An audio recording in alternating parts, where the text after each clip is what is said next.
FM90. Brought to you by Housing Finance Bank, a financial institution regulated by Bank of Uganda. Housing Finance Bank, we make it easy. Your views, our interviews on Spectrum, Radio 1 FM90. A very good evening to you, and thank you so much for joining us for this edition of Spectrum, coming to you live on Radio 1 FM90, broadcasting from the Central Building here in the heart of our city, Kampala. But we're also live on our website, which is www.radio1fm90.com. You click on the icon with the word Listen Live. Now, Radio 1 is also live on the different radio listening apps: TuneIn, Afro Mobile, your TV channel, Radio Garden, and Stream Freak. Those can be obtained from the Google stores of your smartphone. You download, look for Radio 1 FM90, and as long as you have an internet connection, you should be able to listen to this radio station from anywhere across the globe. We also have another option, which is via your TV set. That is, if you have a DSTV connection. DSTV connection, you look for audio channel 897. My name is Kenneth Lukwago Anderson, your host, and today we'll be looking at why the IGG, the Inspectorate of Government, is taking the fight against corruption to the grassroots. Now, we all know that corruption is a tough issue in our country. Numerous reports have continued to come out indicating that different forms of corruption continue to manifest in different parts of our country. We also know the IGG has suggested that annually we lose about 10 trillion shillings due to corruption, and there have been so many stories going on around corruption, poor performance, poor delivery of government services, among others. So today I am hosting Dr. Patricia Achan Okiria, who is the Deputy Inspector General of Government, to share with us more about what they intend to achieve with the ongoing grassroots campaign that they are conducting. Good evening, Dr. Okiria, and thank you very much for joining us this evening. Thank you very much, Kenneth. Good evening, and good evening, listeners out there. I'm very happy to be part of this conversation this evening. Right, yes. We have had you here on Spectrum several times, and in the past we did have other people discussing the subject of corruption. Each time you return to this studio, more and more scandals keep coming up. Corruption seems to be growing bigger and bigger. What's your perspective as an Inspectorate of Government where we are right now? Well, as the Inspectorate of Government, first of all, I would like to thank you for the opportunity to be here to speak on the topic of corruption. And like you've rightly said, that the Inspectorate of Government is on the ground. We have become more proactive against corruption, even through our grassroots activities. Now, it is true that our approach is both proactive, which is preventive, and reactive with enforcement, where we have to go to court and prosecute after investigating the cases against corruption. Now, while we have made significant strides in curbing corruption through these approaches, there are some challenges which remain, and that is the reason why you see these cases still coming up and these scandals of corruption. But there is more need for innovative approaches for the IG to fully implement its mandate. For instance, we are talking about the grassroots approach. We have been doing on-site inspections as the IG, looking at the government projects, which are one of the preventive approach. And in this, we don't only look at one thing. This approach, by then, began way back from NUSAF. It was engineered into our structures, and then the IG was brought on board under NUSAF 2, basically to help ensure that projects basically deliver their objectives. So the evaluation of the report of NUSAF 2 indicated that because of the IG's role in ensuring transparency, accountability, and anti-corruption, there was remarkable project success then. So, and opposed to the previous NUSAF 1, where there are ghost projects and communities never benefited. So when we registered this success under NUSAF 2, the IG was made part of NUSAF 3 to strengthen transparency, accountability, and anti-corruption in the government projects.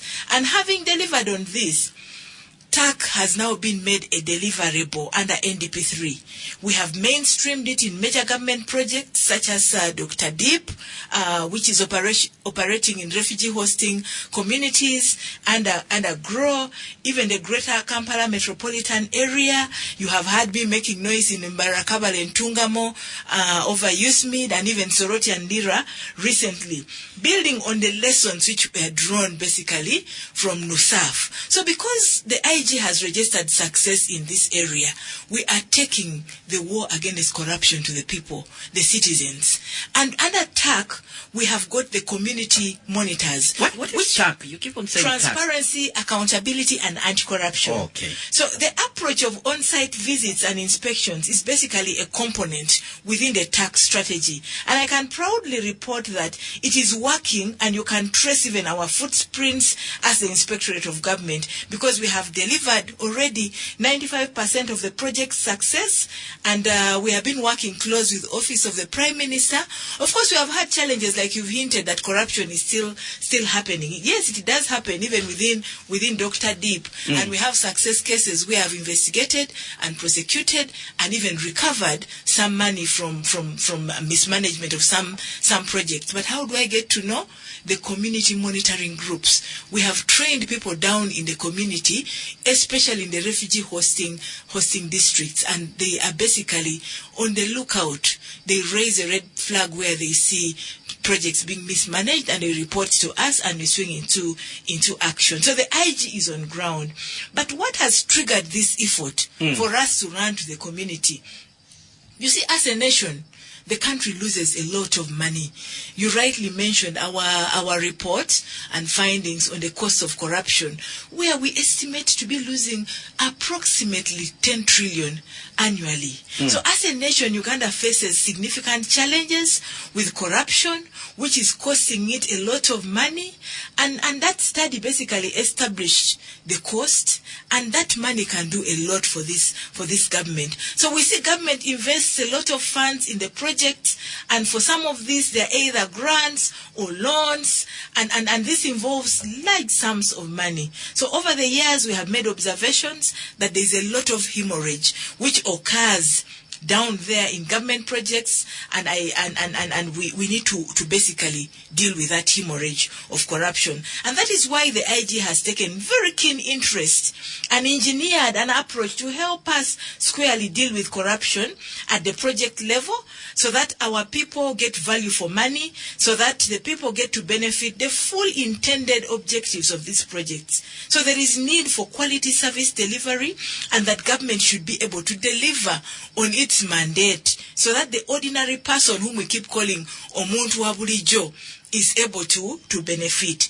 So as IG, we basically believe that this strategy of taking the war against corruption to the citizens, and the role to be played by each of us in ensuring that these projects are maximally implemented for enhanced service delivery, and the lives of people are transformed, so that even citizens are able to monitor in real time the progress of these projects, and then they are able to report the cases to us for our actions. All right. Yes. You talked about people that you train at the grassroots, and you kind of suggested that most of your work is now concentrated in refugee hosting communities. But there could be communities out there who actually want to be part of this kind of effort. How do you do it? How do you identify these people? Is it an organic thing that members of the community come up and say, look, we want to be part of the anti-corruption efforts, or you select them, you handpick them? So when we started this, we were basically relying on civil society. We encourage partnership and strategic alliance in the fight against corruption. So we identified civil society. Civil society is down in the communities. Okay. So the civil society basically use the community members themselves to identify people of integrity, people who are trusted over times, to be part of the community monitors. And the civil society trained them. So we facilitated the civil society to train them. We gave them the information, the materials, and whatever it is they needed. So they're like whistleblowers. Yes, and And hence we see the need to design this special approach to enable government projects and programs down in the community to have their inbuilt anti-corruption systems and structures, which basically help in implementing our strategies. So, and we have so far been getting feedback, by the way, from the community monitoring groups. The IG has innovated this TAC, the Transparency, Accountability and Anti-Corruption Initiative, which was introduced basically to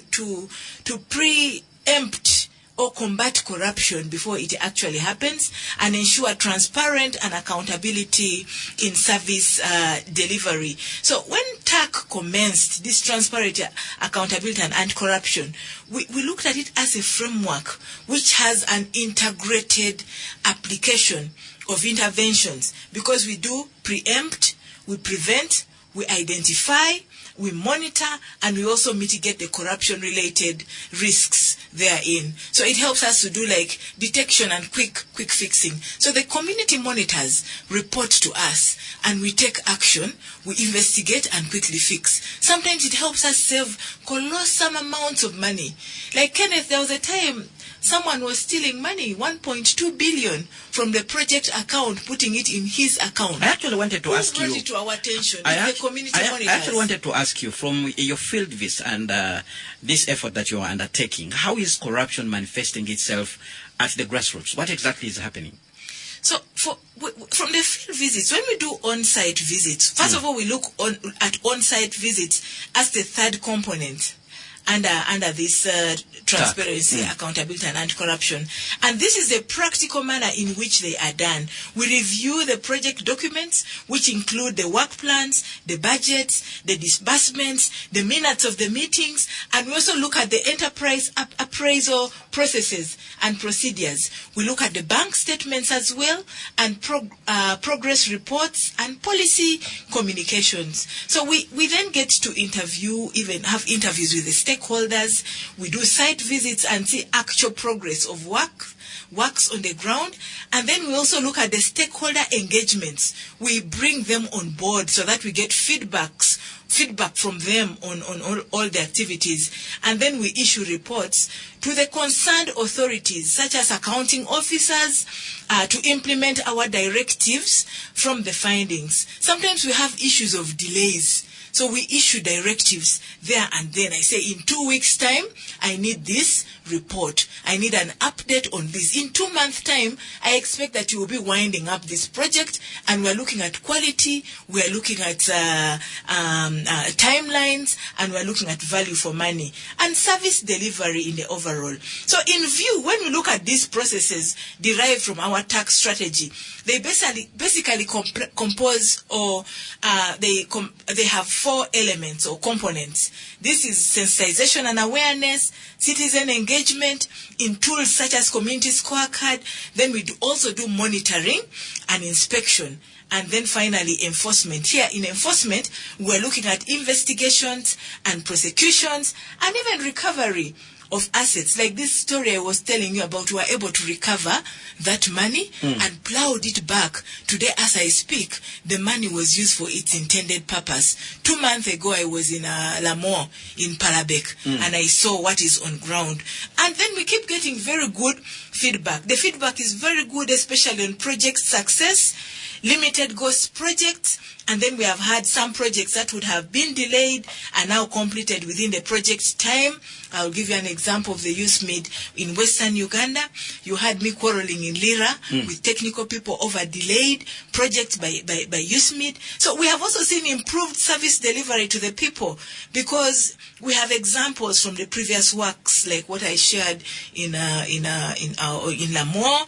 Then we have examples, very good cases, examples in Kiriandongo and the Western Uganda. Yes. All right. You mentioned that you've already conducted activities here in Kampala. Let's come closer here to Kampala. What have you seen? What exactly is happening when it comes to issues of corruption? How is it manifesting itself here in Kampala? Well, we have problems, especially at procurement level, especially of contractors. Many times we have big volume of work given to contractors who don't have capacity to execute works. Then we have the challenge of the hybrid contracts, which is a very big challenge at the moment. Then there is need for due diligence. When it comes to procurement of contractors, so far those with capacity and proven abilities are contracted. Then the issue of bribery. Bribery is a big problem. Syndicate corruption, kickbacks that leave contractors with minimum funds to execute their works. We have shoddy works. Someone gets a contract and then he doesn't pay attention to detail and gives us poor quality work out there. Overpricing. It's a big challenge. And inflation of prices, other avenues of corruption in projects and programs through contract variations and so on. Then there is a challenge of untimely releases of funds at the national level. So when the release of funds come late, then you know that it affects the timing of some projects. But because of our action, we have enhanced supervision of works by technocrats. We now write to the accounting officers who are the gatekeepers and ask them to explain and furnish us with actual documents. We do scrutiny of the contracts during formulation, and some contracts you find that they are weak in their terms and penalties, yet they commit large sums of funds. So we encourage due diligence, and we also do due diligence of contractors at the procurement level, because we realize that some of what we're doing is post-mortem, when procurement happened many years ago and this contractor was obtained and the contractor has failed to deliver on the job. So we now have to come in and use our powers under the law. And but we note that there is need to empower citizens and even contractors to shun bribery, especially contractors, because they are the victims at the end of the day. But now corruption, because it's covered, Kenneth, we have cases of people who come as whistleblowers. Whistleblowers come, report the case, they whistleblow, and then later on when you investigate, you discover it was a deal that had gone sour and this person didn't get his part of the deal. So he turns around to come and whistleblow. But as the IG, we have also taken initiative to strengthen the detection mechanisms through intelligence. We now have, we work with the intelligence, we even do joint inspections or investigations sometimes with intelligence to give us very good prosecutable cases or give us pieces of evidence which help us basically to take our investigations a notch higher. All right. Now, we are looking at citizen participation in the fight against corruption, given this intervention that you're talking about. We have seen attempts by citizens actually to expose the corrupt through social media and other efforts, and you have even talked about whistleblowers. But we are in a situation where some people are actually suggesting that the whistleblowers are becoming targets. While those who are actually implicated or the ones who are supposed to be dealt with continue to walk scot-free. So in this mix, how do we protect the whistleblower? How do you protect those members of communities who actually come out and put their necks on the line to report the corrupt? Well, when you look at the issue of whistleblowers, we have got a law, the Whistleblower Protection Act, and the spirit behind that law is to encourage people to report. But like you rightly put it, we need to have the whistleblowers protected. But for a whistleblower to get that protection, the whistleblower must not blow his cover. We have got people who come to our office to report, and then the next time he's on the Marwa joint saying, yes, I reported him. I reported them. So they blow their covers and they end up being victimized. But we are looking at strengthening that whistleblowing and protection, because remember the law actually gives the whistleblower 5% of the proceeds. And if the whistleblower has blown his cover, we no longer treat him as a whistleblower, but we treat him as an informer. And informers are also provided for within the IG Act Section 35, they also get 5% of the proceeds. So whether we treat him as a whistleblower or an informer, still it's very important. And then they strengthen our cases because they give us evidence which would otherwise be difficult to obtain. But to strengthen this law further, there is another law in the offing called the Witness Protection Law. So when someone offers to serve and come as a witness to strengthen this case, that person also needs protection. And that's the spirit behind the Witness Protection Law. But in the overall, like we said, we are strengthening the detection mechanism. We need to also strengthen and encourage more whistleblowing. That's why we are saying the war against corruption is the people's war and the people should come in. But we are also streamlining TAC in all ministries, departments and agencies. And Kenneth, I would gladly tell you that we have scored here because now TAC has been embraced within NDP4 as a cross-cutting issue.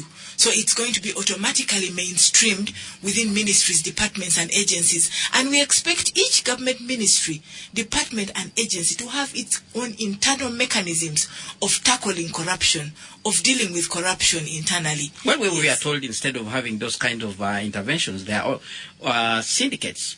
People are organizing on how to steal and even cover their trucks. And that is becoming an issue.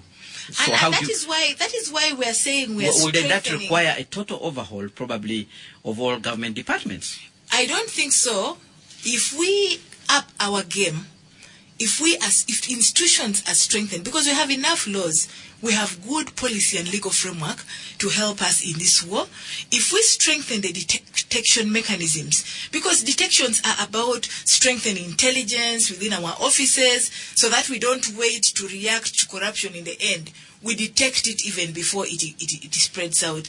And if I may talk about strengthening the detection, it is basically preventive, it is efficient, it's cost-effective, because we manage to get tip-offs on these issues, especially if it's a syndicate kind of corruption. Then before they actually happen, if I've gotten a tip-off, then we are able to save even more. And this is the direction we are moving towards as the Inspectorate of Government, because I know that together, with the help of citizens and the use of even other tools, such as the lifestyle audit, all are geared towards strengthening our detection mechanism. So it's about detection. All right. Yes. When you introduced the word lifestyle audit, and it's an interesting issue when the Inspector General of Government, the Honorable Betty Kamya, spoke about it, and it caused a debate. Have you taken any steps? Have you done any lifestyle audits? Do we have any progress in that regard? I would gladly say, Kenneth, that the lifestyle audit is what we are actually implementing now. We already have guidelines on the lifestyle audit. So the guidelines are out. Yes. Okay. And we are using it especially to enforce our Directorate of Leadership Code, where, leaders are required to declare their incomes, assets and liabilities annually. But it's basically a forensic audit into the lifestyle, into the income, into the assets and liabilities of a public official, in order to ascertain whether they are commensurate to the public officials' non-legitimate sources of income, and they also referred to as lifestyle reviews. I know the citizens, the public misconstrued the statement by His Excellency the President, but we have medicine for that. About people running to invest out, we now have the regional, you heard that were appointed, elected president of the East African Association of Anti-Corruption Agencies, where now the IG is the president. We do collaborate with other agencies in our investigations through legal assistance, and we write communications. They help us, give us evidence, they report to us, they write to us, we give them information. So the lifestyle audit basically is aimed at identifying whether it is manifestedly out of proportion to somebody's known sources of income. Many times people run to to real estate and want to invest there and so on. They actually involve an examination of somebody's activities over time, somebody's official activities, somebody's expenditures, and then we also do the valuation of the property. We verify the incomes, the stocks, the loans, and any payments, and we basically help to strengthen the war against corruption, because the lifestyle audit by there is a very important tool. It's a precursor to corruption-related charges such as illicit enrichment, money laundering, even abuse of office, because they aid in evidence gathering and are also integral tools in asset recovery processes. So for us, as the Inspectorate of Government, it is something we are relying on in our work, and is really enhancing the war against corruption in that direction. Spectrum on Radio 1 FM90. My guest this evening, Dr. Patricia Achan Okiria, Deputy Inspector General of Government. Our discussion centers around taking the fight against corruption to the grassroots. We are going to go for a break. When we return, I'll sample some of the views that are coming in from you, the listeners. I can see Ben Onfred, Twinamasiko, Twine Charles there. I can see your comment, Dennis, Pasi, Mulamba, Henry. When we return, we'll also widen the scope. Look at what is happening now. What is the Inspectorate of Government doing about the number of reports that have emerged indicating that there is gross corruption going on, including through the budgeting process. Now stay tuned, Radio 1 FM90. We'll continue after this break. Spectrum on Radio 1 FM90. Thank you so much for staying with us on Spectrum, live on Radio 1 FM90. My name is Kenneth Lukagandason, your host. My guest this evening is Dr. Patricia Achan Okiria, the Deputy Inspector General of Government, and we are looking at how we can enhance the fight against corruption at the grassroots, but also feeding into the national space where there has been reported grand corruption. We'll be coming to your views, a number of them coming in there, but let's first deal with this issue, Madam Dr. Okiria. Of recent, we have seen reports that corruption has become so challenging to the extent that some people have started budgeting for it. And what has been coined budgeting for corruption, where from the onset, people prepare how much will go through the budget and then chopped to their side. Have you heard about this? And is the Inspectorate of Government actually looking into these aspects? Thank you very much, Kenneth. We have not only heard about it, but we have actually dealt with it. Like now you realize that the budget has passed, the government of Uganda national budget, which has just been released. But we are studying that budget as the Inspectorate of Government, scrutinizing it and establishing the priority areas and looking at the projects for this financial year with a view of highlighting the areas that are prone to abuse and corruption. Because if you look at some of the cases we have done previously, it's because people budget and plan for it, like you have said. So yes, we intend to do monitoring the implementation of these projects, which are in the budget, right from the project design up to implementation. And because we observe that many times there are deliberate pathways for corruption from the project design.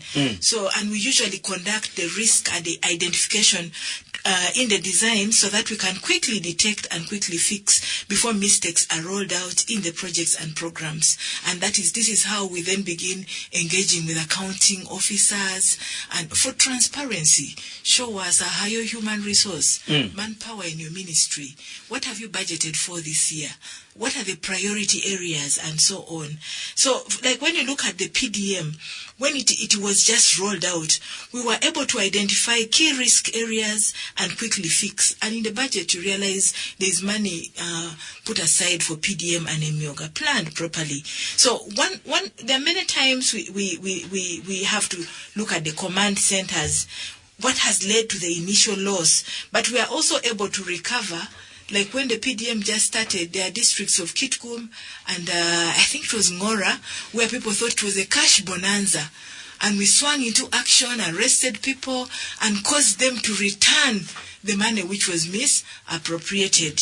So when you look at both the ministry, like for instance of gender and local government, they are command centers, and each one has been issuing directives to the district technocrats, especially on the implementation of this PDM. But I was able to clear this and streamline guidelines, which has aided in the smooth implementation of the program. We have advised the district technocrats about this. Some of them had very high expectations that they would be facilitated. Also, civil servants would also get to benefit from PDM and so on. But all in all, I want to emphasize that our strategy as the IG is to rally citizens to be inspectors of various components of this budget. Because if people can sit and plan to steal, then where are we heading? But our responsibility to ensure that stealing doesn't take place. Well, why do you think that has persisted? You know, year in, year out, you still have this kind of arrangement going on. Is it a weakness within the government system? What kind of advice would you give? I think it's a mindset, and people have lost it all, and corruption happens due to loss of values. We have national values of this country which were passed in 2013. We need to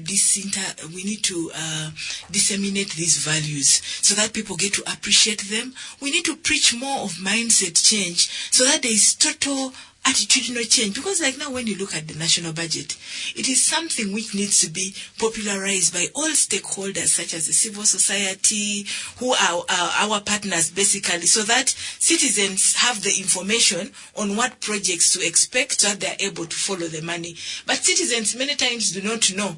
They just hear that, the budget has been passed. Nobody has gone down to tell them, hey, this much is coming, this is coming to the district, this is coming to the sub-county, this is targeting these areas, priority should be in these areas, so that they are able to know where they can come in. Who should be doing that? When I look at the government of Uganda, there is a robust system, including RDCs. Now they even have assistant RDCs.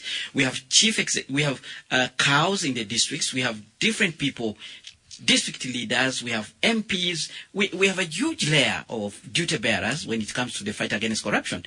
Who is not doing their part? Well, the fight against corruption requires a holistic approach. There are people who only wake up when they need votes, and they go down there to begin confusing people and convincing them to vote for them.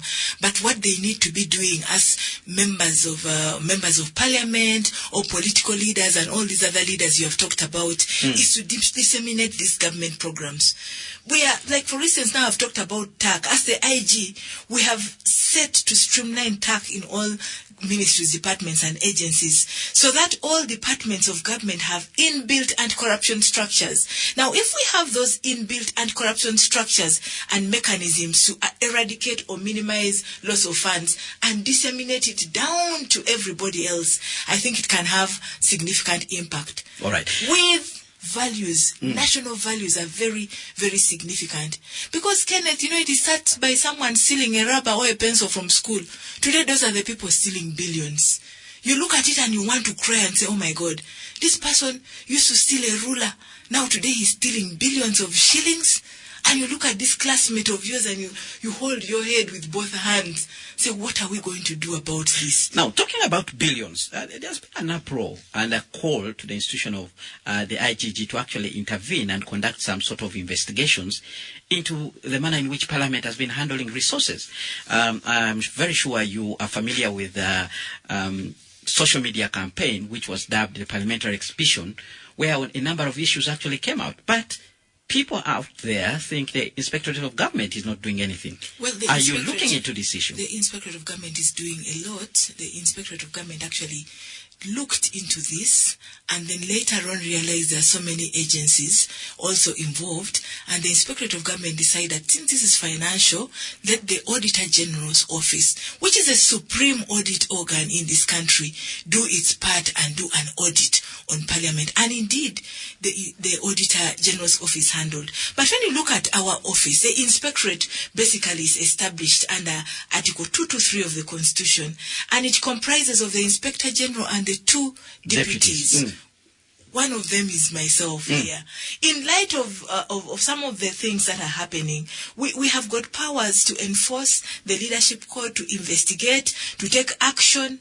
And then under Section 10 of the IG Act again, we are independent in the performance of our functions, and we are not subject to any control of any person or authority. And people we are think only responsible and people to saying Parliament. you're not excising that. We are responsible to Parliament. Now listen to the story. The Auditor General's Office, on the other hand, is also established within the Constitution under Article 163(1), and the Auditor General's Office also is constitutionally empowered to do its work, to audit and report on public accounts of Uganda and all other offices, and reports to Parliament.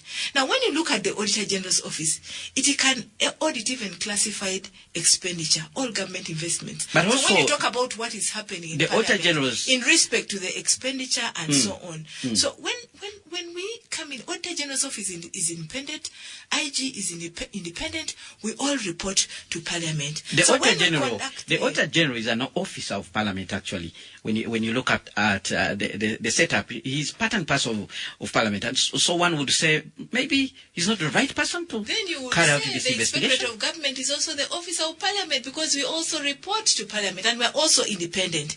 But when you look at what the Auditor General's Office is doing, upon conducting these audits, it is required under the law to submit to Parliament annually a report of its account audited by him or her. So, and we also submit our reports to Parliament. But above, notwithstanding, when you look at the Inspectorate of Government Act, like I said, we may investigate any matter on our own initiative or upon a complaint made. We took note of what was happening on social media, and we also cooperate with other agencies. We cooperate with other corporate bodies and agencies which are in the fight against corruption. But it's also important that where the Auditor General has already exercised its mandate in a certain manner, other agencies should restrict themselves basically to studying the report and acting on the issues the report has brought up, to avoid the issues of duplicity, to avoid wasted of resources, and even to avoid this whole thing of wanting to reinvent the wheel. So you find for that there are several. Right now, there is internal security organization. There is CID there. There is Auditor General, which has done its audit, and Auditor General, by the concluded, and Parliament is now implementing some of the recommendations from the Auditor General's report. But we are also studying it as an IG to expunge what is there for our action. Because as the Inspectorate of Government, being the lead anti-corruption agency, we cannot just sit back and keep quiet, because these issues came all over social media. There are issues of gross concern to not only the citizens of Uganda, but even to the institutions responsible, because it speaks a lot about what is happening in our country, and we have a responsibility to clean this country of that kind of image. Yes. All right, Spectrum on Radio 1 FM90. It's that time when we look at the feedback that is coming from the people who have been listening in, and I'll begin with a comment from Henry, who says, "Madam IGG, thank you for your efforts on the fight against corruption at the grassroots.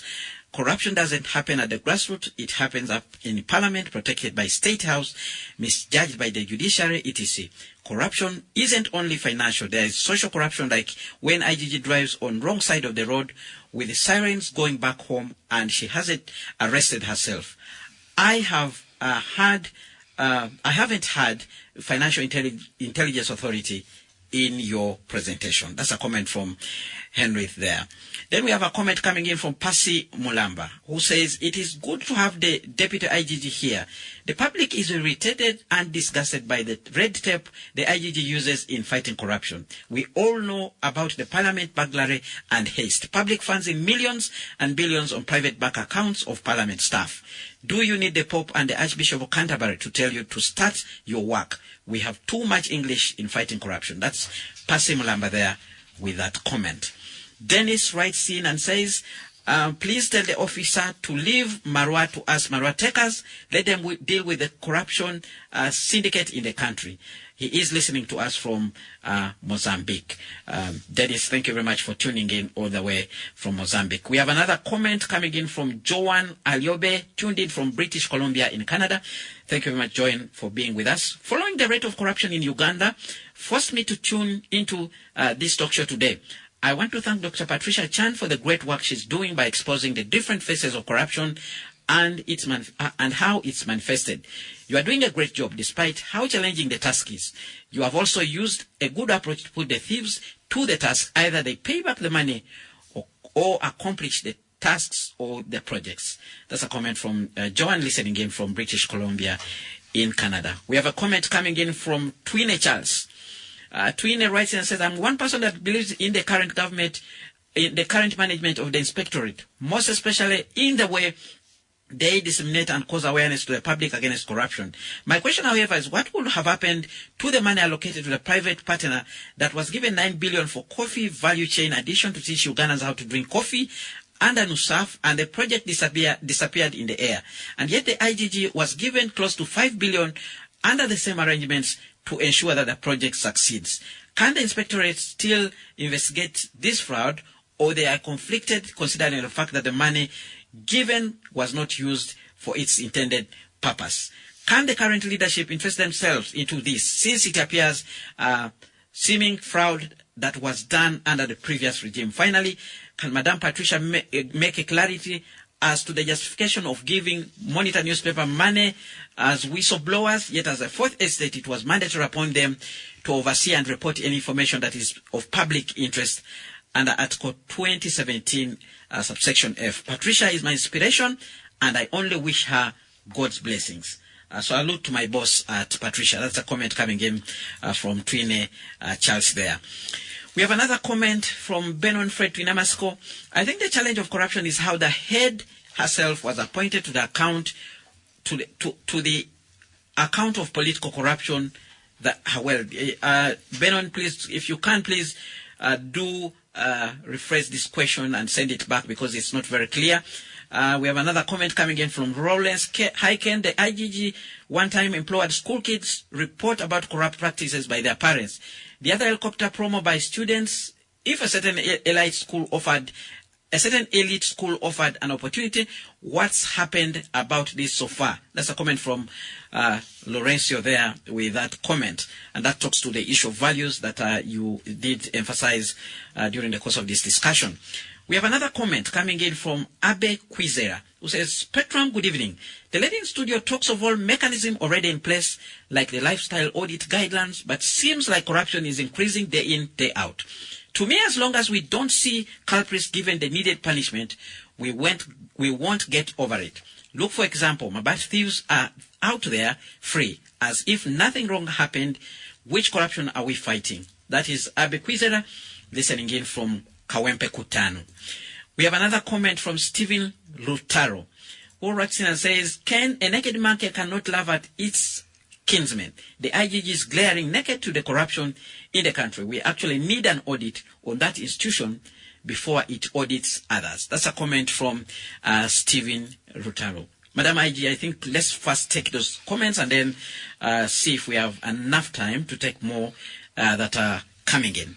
Thank you very much. And I would like to thank the listeners for these very, very important, well thought out questions. I will begin with Henry, who talks about what is happening in Parliament and what's on social media about corruption, and then how comes I did not mention the Financial Intelligence Authority.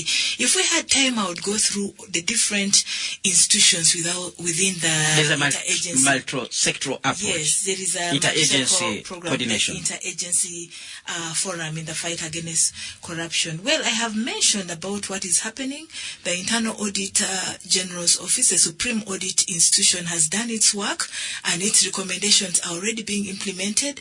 And you've heard about the investigations by the intelligence, internal security organizations, and the members of parliament are being picked and investigated and prosecuted. So I think I'll rest that one there. And usually when matters are before court, they're subject judice, we don't go to begin unpacking what is happening in detail. Percy talked about the red tape in fighting corruption, and is also making reference to Parliament. I think I'll rest that there. Dennis from Mozambique, thank you very much. You said I should leave this to the Marua takers, but I think we need to be patriotic and talk about things which are of concern to our country, and we can just not afford to sit back and keep quiet over these issues. I would like to thank the lady Joan from British Columbia, who appreciates my work. Basically, I think that is a very good thing, to give credit where it is also deserved. I'm humbled with that comment, Joan. Trina Charles says, what would happen, especially on issues of the coffee value chain? What has happened? Can't IG investigate this, or it is on its own initiative? Yes, the issue of the coffee value chain matter is already before the Inspectorate of Government, and the investigation is in advanced stages. We've gotten support information from other agencies which were also handling it, and I think it's a very, very good approach. And like I talked about the joint investigation, sometimes you have to support other sister agencies depending on what level of the investigation they have reached. The comment on monitor whistleblower reward as the fourth estate for reporting this, because the Whistleblower Protection Act basically provides for the 5%. So if we are to recover this 9 billion, the person who reported basically has to get that 5% reward. But if the monitor is not interested, then they write to the Inspectorate of Government, and we leave that money in the Asset Recovery Fund, which basically goes back to the consolidated fund. That is very, very important. And thanks for wishing me God's blessings in the fight against corruption, Mr. Twinamasiko. Lawrence talked about... That's Charles Twine. That's Charles Twine. Oh, yes. Twinamasiko, we didn't get him. There was no clarity in the question. Lawrence talked about the issue of the school kids and the prom, the helicopter. I think this is related to values. We need to inculcate these moral values in our children, and it starts from home. Train a child in the way he should go, so that when they grow up, they don't depart from that. If we leave our children to grow extravagant, and these are the example of stealing the rubber, it can start from stealing a rubber, and then later on it turns to stealing billions. So I think we need to have a deliberate approach to disseminate these values to the young people. Quizera says, seems like corruption is increasing. Which corruption are we fighting? It's important for us to share some of the cases we are doing. Actually, we have had Kaliro, we have had Bugiri, where we rounded up over 12 people in Bugiri recently, and I've asked all of them to resign from their jobs because they are not competent to hold those positions. There was a syndicate in the district for a racket where the technocrats are basically siphoning money which should be paid to pensioners. Then in Kaliro, there was another scam using the SACCO. So I've asked people to step down from their positions because they are not fit to hold those positions. Right. I've asked them to resign, and we are prosecuting them. So if they want an out-of-court settlement or plea bargain, it is basically optional. Out-of-court settlement, you leave the job and pay back the amount you stole. Because in the Inspectorate of Government, we are able to see what assets they have declared.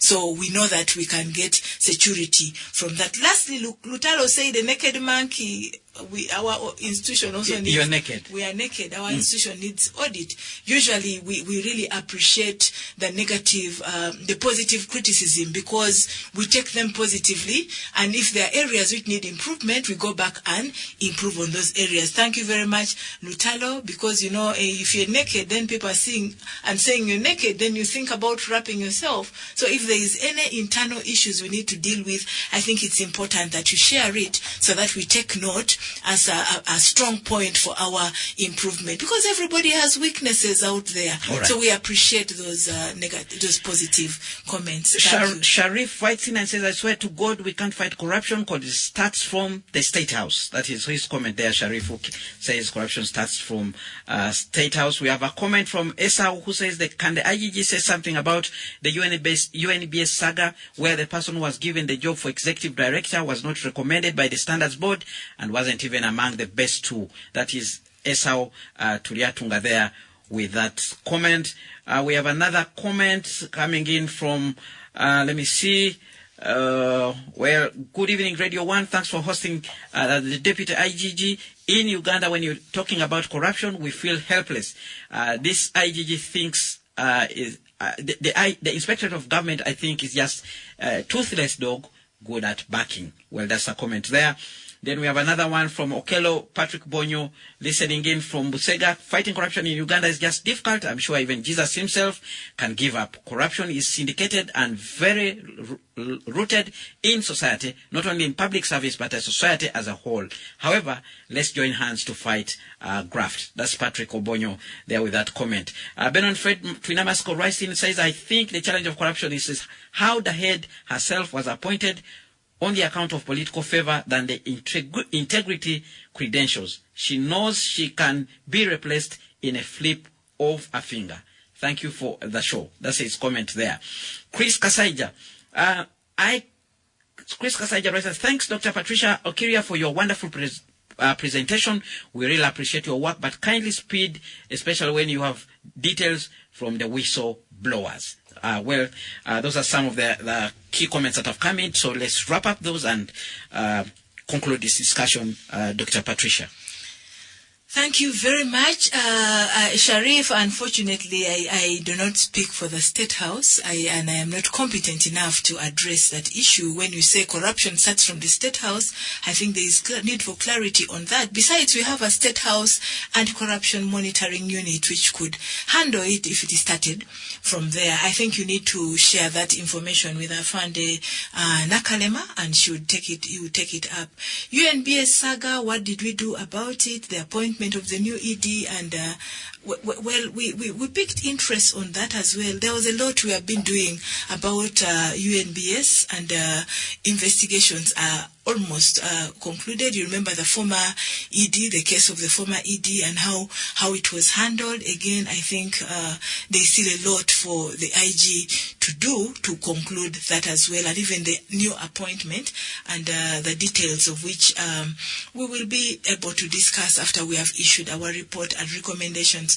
Okello from Banda, you say corruption is syndicated. I agree with you, and we need to join hands. That's why we are asking citizens to rally in the war against corruption. Ben Twinamasiko talks about the appointment of my principal, the head of the institution. I think I am not competent to make any comment about that because I am not the appointing authority. It's for the appointing authority, but people are appointed on basis of their competencies and expertise and their ability to serve. So Kasaija Chris says we need to speed on the details from whistleblowers. I agree with you entirely. As the Inspectorate of Government, we are now encouraging whistleblowers to come, but we also have we have the client charter, and we have a mechanism of giving feedback, quick feedback, so that people get to know how far we have gone in the war against corruption. Yes, but I thank you very much, listeners, for those comments. I see time is running out. I hope Kenneth will be able to give us nyongeza on time. But going forward, I think I hope I've been able to address the issues comprehensively. Thank you. It's been a pleasure hosting you, Dr. Patricia Achan Okiria, Deputy Inspector General of Government, and please do come again when invited to continue sharing with Ugandans. Thank you very much, dear listeners, for your comments. They helped us to shape the discussion here in studio, and do look forward for more, even as we discuss other topics in the near future. Up next, we have the news in English with Miss Josephine Dagano. Thereafter, we'll have the Soul Train with BB Jr.